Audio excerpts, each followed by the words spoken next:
Good afternoon, everybody. This is your What Can I Do education section, and this is going to be course number 2. We're going to be talking about strong men and heroes. Basically, reminder that we have a library and that the link to our library is in the description. And if you go to the library page, you can pick up the overall spreadsheet that tells you the whole doctorate idea, doctoral level idea. I want to be very careful because it's not accredited to be an actual doctorate, although I'll still pat myself on the back as if it were. In any case, we did a lot of work with the history of governments and economic systems, and now we're working into some of the psychology. So some of the psychology, we were looking at leaders. And as we were looking at leaders, we realized that leaders kind of fell into two camps, strong men and heroes. A lot of other things occurred to us as we were doing this work, but we wanted to do a study of strong men. So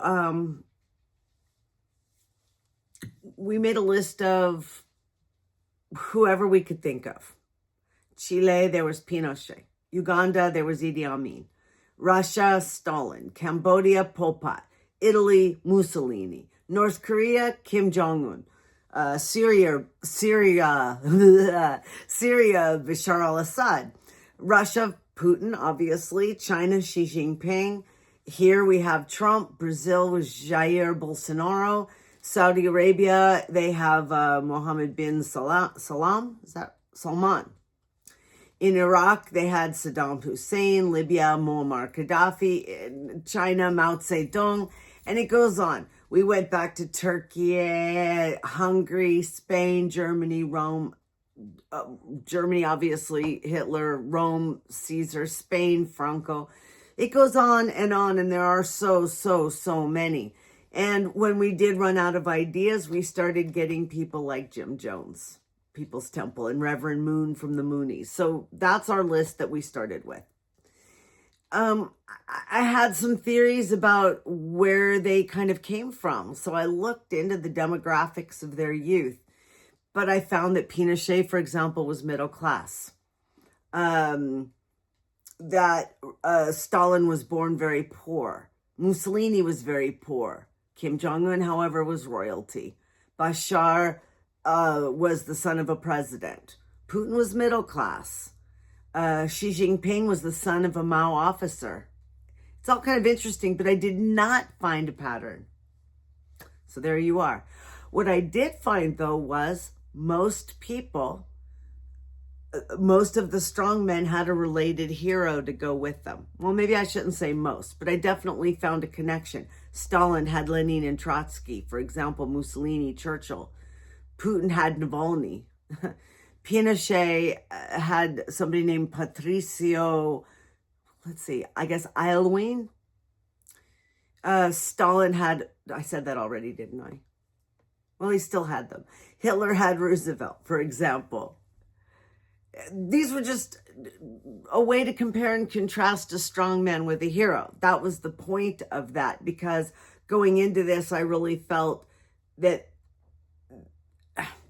every strong man would be taken down by a hero, and that's what made the hero, and then there'd be tyrants, and that's how I was looking at it before, and I think that's how we're taught in fables and fairy tales and even stories of history. I believe we're taught a lot of that.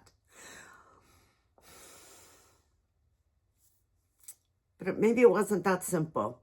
Just to go on just a tiny bit more, Napoleon had Wellington, and Ivan the Terrible had Catherine and Rasputin. Henry VIII had Pope Clement. So it seems like there's this balance, right? I don't know. So we also went back to those various countries. Who were their cultural heroes? Were they real? Were they mythological? For example, in Iraq, if you want to go back to a cultural hero, it's Gilgamesh. And if in Russia, you have Ivan the Terrible and Peter the Great. And in Italy, you have Giuseppe Garibaldi. And so what do those heroes embody? And do they embody the same traits as the actual heroes? Is Ivan the Terrible or Peter the Great anything like Lenin or Trotsky, or are they like Stalin, or is that nothing to do with anything? Well, needless to say, for all the countries and all the strongmen and all the heroes to go back and do that kind of comparison would take years. It would take a very long time. And while I'm willing to come up with the idea and I'm willing to work with the conclusions, this to me is where AI can come in handy. I don't want to deal with the generative AI. I don't like dealing with all the scrapping and scraping. I don't like dealing with the energy costs. I get it, and I get that not everything is accurate, and I get the takeover attempts. But if AI stays in its lane, which means if we keep it in its lane, if it's trained properly, it can be an important tool. So beyond that, we put into the chart the idea of power spawns. For example, what did Trump spawn? MAGA. What did Putin spawn? Trump. When you had Bashar al-Assad, what happened? Hezbollah. So we tried to put some of that together as well, and looking at who are the enemies of the strongmen. In the case of Trump, we didn't have anything on this chart, but now I might want to put the USA. Who did they kill or kick out in order to get power? Again, we started on that, and it's so much research. I realized that it was several master's theses, like each one of these strongmen, the depth that we would like to go would be its own master's thesis. So in that sense, I'm appealing to you, if you want to be students and if you want to be our students, one of the things that you would do for this particular section, again, if you were to go and get the outline, the spreadsheet, your work in the particular square would be to choose one of these strongmen and do the whole analysis and come up with your own theories. Master's level work for sure. So also what groups? The Red Guard, there was Nation Augusto, something, click on the buck so you're not looking, yeah. Oh, it's the National Augusto Pinochet. That makes sense. Who did they work with, right? So Stalin had the Soviet Communist Party. Pol Pot had the Khmer Rouge. There were interesting big events that happened. Something called the Chicago Boys is related to Pinochet and Tebby. So again, you can see the depth to which this kind of research can go. So what did we figure out? At this level, when we were at this place, and again, this is our master's level work, to pull all this together, to come up with the categories, to do the beginnings of the basic research, to design the class itself. That's our master's level research. So we decided these things were what we were looking at. Our initial hypotheses about strongmen, that there was some kind of mediocrity. Either they themselves had mediocre intelligence or mediocre charisma, or something about them wasn't the best. They didn't get to be the GOAT. Something that allowed them to compare themselves with the actual heroes or the cultural heroes and find that they came up wanting and maybe produced the rage, the narcissism, the psychopathy. I don't know. I don't want to get into the causes of the psychopathy and other things that maybe the scientists and that are not sure of yet, is all I'm saying. And I'm not a diagnostician, so I don't want to overstep what I see. But mediocrity, some type of adversity / privilege. And the interesting part there is some people were poor and had a lot of adversity to overcome, and other people were privileged and still saw themselves as victims.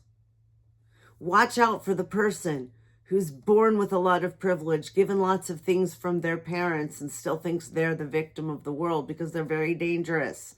Mary Trump taught us that. Yes, Mary Trump. Then the next word that we came up with is radicalization. Something in their lives radicalized them.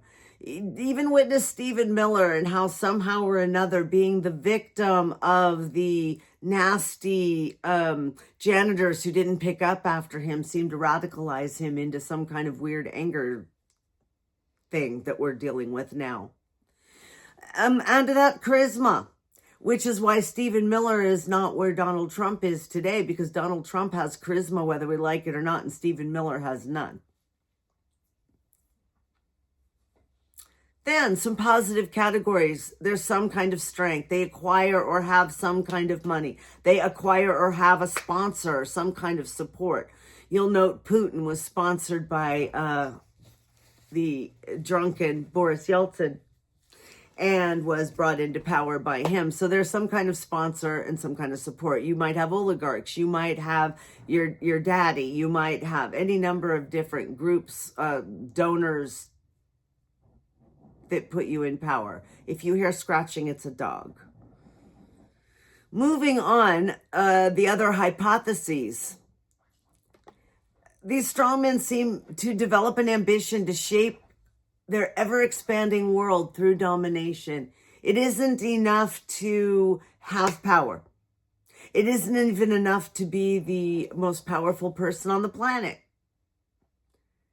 There's always wanting of more. It's sort of a billionaire, a hoarder, but in terms of power and influence, not just money or items, although they may all come together. I think there is a sense of a hoarder, psychologically perhaps.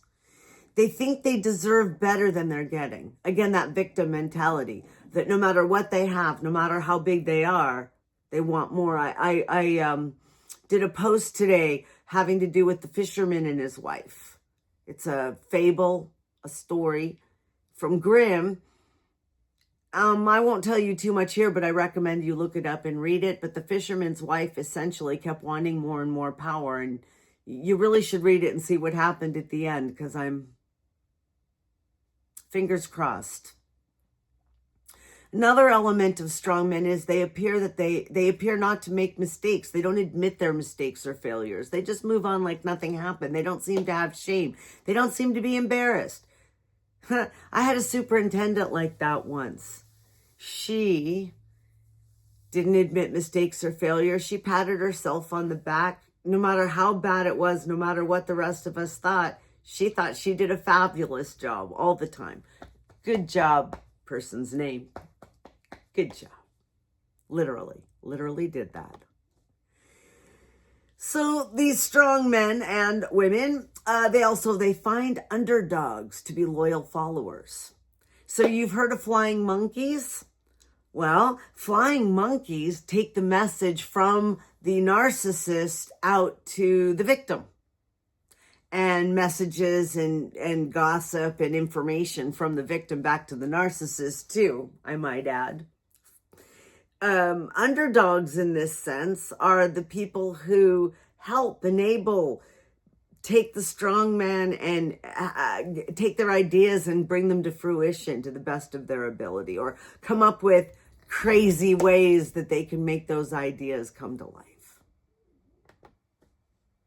There's a false heroism, maybe a stolen valor even, in the sense of a cult populism, something where maybe the strongman hasn't exactly really earned the adulation that they get or that they're seeking. Kind of like if somebody gave you fake prizes or things like that just because you lust for the power and adulation so badly. And they don't leave when they're supposed to. They don't seem to have an end point. And if they are kicked out, they will come back, and the return to power is generally even worse, i.e. Hitler, i.e. Trump, possibly Putin. I don't know if he ever left, but he, I think, waned in power and then came back with a vengeance. So we took all that information and well, you could look for yourself. It's in the library. The amount of research that we were able to do, and we discussed it with Claude. Yeah. What I mean is, we gave Claude the information that we gathered and we evaluated. And we said, please finish this chart with other information that we can look at. And at first, Claude came back with something that was more of a list and really kind of hard to read and hard to compare. So we tried again. And then Claude likes to come out with all these extra things and connections that we didn't ask for. So we said, no, you're a tool. You're not our partner here. So we asked for a spreadsheet. We came out with a really nice looking spreadsheet. Country of origin, strongman origins, demographically, related hero, cultural hero, power spawn or who they influenced, their enemies, who they killed or kicked out. More. Wow. Scrolling more. A group that they worked with or belonged to, and the key patterns, whatever that would be. So I'm going to give you just a couple of examples. Let's see. We'll stick with the Pinochet because that's kind of interesting. So Chile, General Augusto Pinochet, middle class origins, the related hero, so whoever it was that fought against Pinochet, Patricio Aylwin. And then a cultural hero from Chile is Bernardo O'Higgins, and also there's Valdivia. The power spawn influenced military government, Chicago Boys. I'll have to look that up. Chicago Boys is interesting given that it's in Chile, so I don't know what that is. The enemy appears to have been communism or the leftists, and he kicked out Salvador Allende. Okay, so now we'll look at Russia. Joseph Stalin. Origins, poor, very poor. Related heroes were Lenin and Trotsky. Cultural heroes to Russia, Ivan the Terrible, Peter the Great. The power spawn, who was influenced by Stalin? Putin, the whole totalitarian model. The enemies were the Trotskyites, the kulaks, the West. And who did he kill or kick out to get power? Lenin, Trotsky, and millions of regular people. Then there's Italy. You have Benito Mussolini. He also grew up very poor. His opponent, the related hero, Churchill. The cultural hero from Italy, Giuseppe Garibaldi. His power spawned who he influenced, Hitler. Hitler looked at him to help him figure out what to do. Of course, Hitler also looked at the U.S. and how the U.S. treated black people, and that's, our forever shame. So Hitler, fascism, Mussolini, basically, he somewhat was one of the beginners and inventors, no? Yes. Mussolini? Okay. If you're wondering, I'm talking to Rhonda. She's my source for all things history, pretty much. So Mussolini's enemies were socialists and liberals. So when I said this in a post as well, that being specifically anti-socialist and anti-communist kind of puts you in the fascist camp. Watch for that. He killed and kicked out people in a way that would help Hitler. That's what... All right. It's kind of interesting. Let's see. How about this one? The Confederate States of America. Well, there was Jefferson Davis. The related... Oh, I had the wrong thing. So his beginnings were as plantation owner. And the related hero, Robert E. Lee. Cultural heroes, they're saying, a related hero, huh? Well, I don't know that I would put it that way. We're going to have to discuss that. Who are the heroes? See, but this is the whole problem. I can't even finish with that one. Lost cause, though, KKK. The enemies were the Union and the abolitionists. And who did he kill and enslaved people in the Union? This comes down and does some... There's Venezuela. There's also like Nero. So this whole chart, fascinating, interesting. Do I agree with every piece of what... I don't know if I agree with everything that I did, but I certainly cannot sign on and say I agree or that it would pan out everything that Claude said. My guess would be this: the origins, the demographic origins, probably accurate. The countries they came from, probably accurate. Their enemies, probably accurate. Who's a hero? I don't know. Who's a good guy? Who's a bad guy? Do I think that Claude would just have the same idea that I would have? Well, no. And what is it? So I think Claude gets a lot of the objective things correct. I think that subjective things are, in a sense, I don't think that AI should be doing subjective processing without clear boundaries or rules. There are rules of logic and rules of credibility. And without knowing the evaluations that Claude is doing, there's where some of the problems come in right there. Right there. So we also have a sheet 3, this particular spreadsheet. And that is taking the quote unquote strong men from different cults and things and looking at them in a similar kind of way. So we have Jim Jones and David Koresh and, Heaven's Gate, right? Marshall Applewhite, and let's see, the people from the Solar Temple, the Children of God people, Scientology, so there's L. Ron Hubbard, and looking at their origins and related heroes and cultural heroes and what did they spawn? Like the Symbionese Liberation Army spawned the Patty Hearst kidnapping. That's the connection they made. And who were their enemies? Who did they kill or kick out? What group did they belong to? A whole other fascinating study to get involved with all of the different cult movements. What's not in here in particular are major religions. That's a whole other thing. What differentiates cults from religions, from political movements, from revolutions? Indeed. And that again is a master's level kind of work. And the kind of work that would be perhaps part of this class, perhaps part of somebody else's work, but it belongs in this family. That brings us to the strongman paradox, when heroes become tyrants. So, what differentiates a hero from a tyrant? Well, as we were doing this, one of the things that I realized is what differentiates a hero from a tyrant is perspective, for one thing. My hero is going to be my enemy's tyrant, possibly, if they make the minute that your hero comes along and tells everyone to wear masks to keep you safe from a disease, they're a tyrant to the people who don't think they should be made to wear masks, right? To the people who are fervently for Trump, he is their hero. I don't understand. He certainly looks like a tyrant to me. But that's part of it. Now, what else can we pull out of this? Both strongmen and their heroes often embody rise from adversity stories, legitimizing the leader's ascent through maybe borrowed mythology. There's a nearly universal connection between strongmen and warrior heroes, which validates a physical dominance and a martial capability.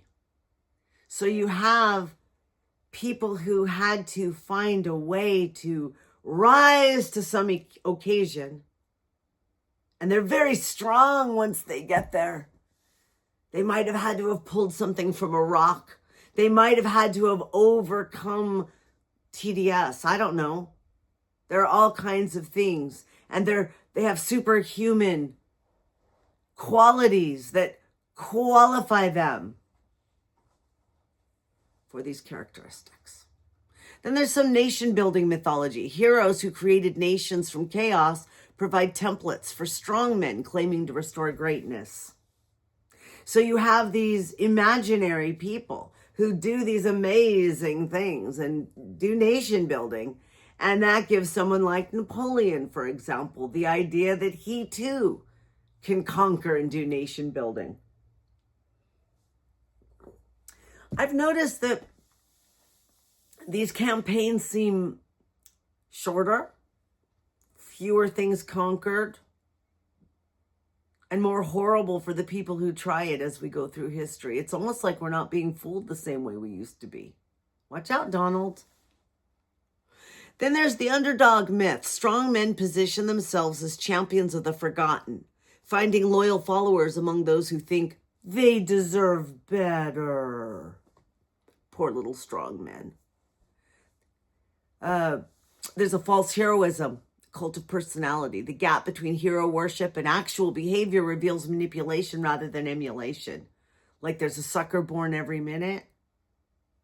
But saying that somebody is like a Superman and having them not able to act like a Superman shows them up at some point. Unlike true heroes who sacrificed or accepted limits, strong men never acknowledge mistakes or defeat, or temporal limits or financial limits. When strong men are deposed and return, or when their ideologies resurface, the second iteration intensifies brutality. Hussein, Napoleon, Hitler, Trump. Let's say that again. Hussein, Napoleon, Hitler, Trump. Modern strongmen rely on external sponsors while claiming nationalist independence. He's an outsider, an independent thinker, yet all of the billionaires seem to be funding him from around the world too.